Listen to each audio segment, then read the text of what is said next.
Dzisiaj chciałbym odpowiedzieć Wam, to znaczy tym graczom, którzy wybrali swój styl walki, to styl oporu, czy warto zostać przy bohaterze Łafa, czy warto jednak rozbudować Alexa. No bo zdania zarówno graczy, jak i twórców treści są podzielone. Niektórzy twierdzą, że Alex, pomimo tego, że oferuje wyższe statystyki, to jego umiejętności wcale nie są lepsze od tych, które nam proponuje właśnie Łafa. Więc chciałbym zrobić taką analizę porównawczą właśnie Łafy z 18 generacji bohaterów State of Survival i Alexa z 21, czyli z naszej najnowszej generacji, wraz z taką, nie wiem, opinią, werdyktem, jeżeli to miałoby tak bardzo poważnie zabrzmieć, który z nich jest bardziej użyteczny i czy warto, albo kiedy warto zamienić właśnie Łafę w marszu na Alexa. Wziąłem pod uwagę ich umiejętności. Kompletnie jakby ignoruję w tym momencie statystyki, które wnoszą bohaterowie, bo tutaj wiadomo, że będzie ogromna przewaga Alexa nad Łafą, ale to, co w grze obecnie jest jakby bardziej potrzebne i robi większe jakby spustoszenie w walkach, to są umiejętności aktywne.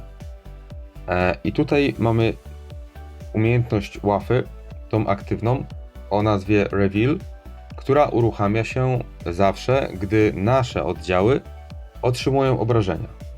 W momencie aktywacji Łafa wykonuje kontratak, zadając w moim przypadku 28,5% obrażeń na pierwsze dwa rzędy przeciwnika, czyli piechocie i jeźdźcom.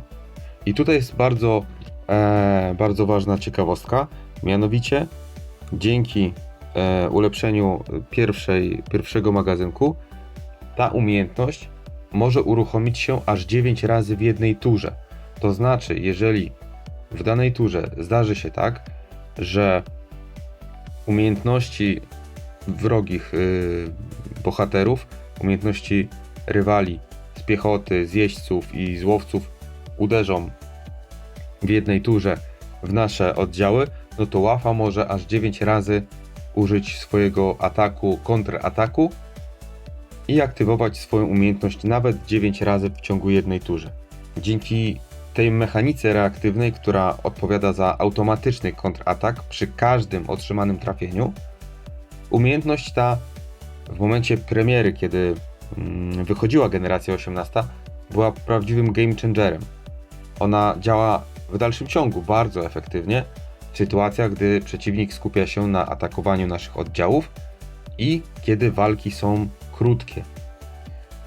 Także jakby każdorazowy kontratak Łafy na oddział przeciwnika znacząco osłabia, no bo 28,5% to jest dosyć dużo, zwłaszcza, że atakuje pierwsze dwa rzędy, czyli osłabia piechoty. To jest bohater, który działa jako antypiechota. I Łafa sprawdza się genialnie w krótkich walkach, na przykład w ścieżce wody, bo tamte walki trwają około 20 tur. Jeżeli chodzi z kolei o Alexa, to tutaj też sobie przygotowałem takie materiały. U Alexa wezmę pod uwagę dwie umiejętności, czyli umiejętność Chill Shot. Ona się uruchamia, tak jak widzicie, co 2 tury i to niezależnie od tego, czy nasze oddziały otrzymują obrażenia, czy nie. W momencie aktywacji Alex wystrzeliwuje płynny wtryskiwacz, jeżeli mógłbym to tak przetłumaczyć z języka angielskiego, który w moim przypadku, tak jak Alex nie jest praktycznie wcale zbudowany, zadaje 138% obrażeń wszystkim oddziałom przeciwnika, co oznacza, że atak obejmuje zarówno piechotę, jeźdźców i łowców. Dodatkowo bonus przy rozbudowie magazynku sprawia, że obrażenia zadawane przez tą umiejętność Chillshot wzrastają, jeżeli rywal jest pod wpływem zmęczenia. To jest nowy, aktywny opis wprowadzony właśnie wraz z 21 generacją bohaterów. I teraz o co tutaj chodzi? Jeżeli weźmiemy pod uwagę i dodamy jeszcze drugą umiejętność, czyli Cocktail Bomb, w której Alex inicjuje zmęczenie wśród przeciwników, dzięki właśnie tej umiejętności, ta umiejętność w tym momencie na pierwszym poziomie uruchamia się co 4 tury. I ta zdolność pozwala nie tylko zwiększyć obrażenia zadawane w momencie aktywacji tej pierwszej umiejętności Killshot, ale także wpływa na ogólną efektywność sił wroga, czyniąc je bardziej podatnymi na atak. Dlatego jeżeli miałbym tutaj ocenić, no to mamy tak. Waffę, która była rewolucyjna w swoim czasie, bo oferuje dynamiczny i reaktywny kontratak i to było genialne. W odpowiednich warunkach to naprawdę mogło odwrócić losy bitwy. Mało tego, jeżeli działały tutaj umiejętności kontroli, na przykład podpalenie, no to cały czas jakby były te ataki, więc ona mogła reagować wielokrotnie. Jednak ta efektywność Waffy uzależniona jest w pewnym sensie od częstotliwości otrzymywanych obrażeń i ograniczona tylko do ataku na 2 pierwsze rzędy. A z kolei Alex, pomijając całkowicie statystyki, prezentuje takie, nie wiem, bardziej potężne, obszarowe ataki, niezależne od sytuacji na polu bitwy. Dodatkowo ta nowa mechanika zmęczenia oraz bonusy po rozbudowie magazynku sprawiają, że jego umiejętności jakby lepiej wpisują się w nowoczesne strategie gry i na pewno będzie to bardziej efektywne w połączeniu z odpowiednim sprzętem burzy. Więc podsumowując, w obecnej mecie State of Survival nowych bohaterów 21 generacji uważam, że zdecydowanie bardziej opłaca się rozwijać Alexa i jego zdolność do zadawania dużych obrażeń wszystkim oddziałom przeciwnika oraz wsparcie właśnie tego efektu zmęczenia powoduje, że ten bohater ma znacznie większy potencjał w walce niż Waffa.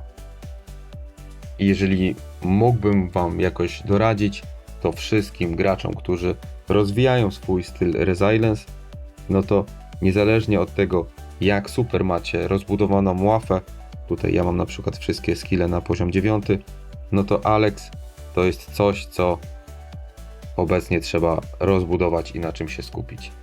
Na dzisiaj to tyle, mam nadzieję, że to Wam wyjaśniłem i ta analiza porównawcza Wam się spodobała. Trzymajcie się i do usłyszenia. Cześć.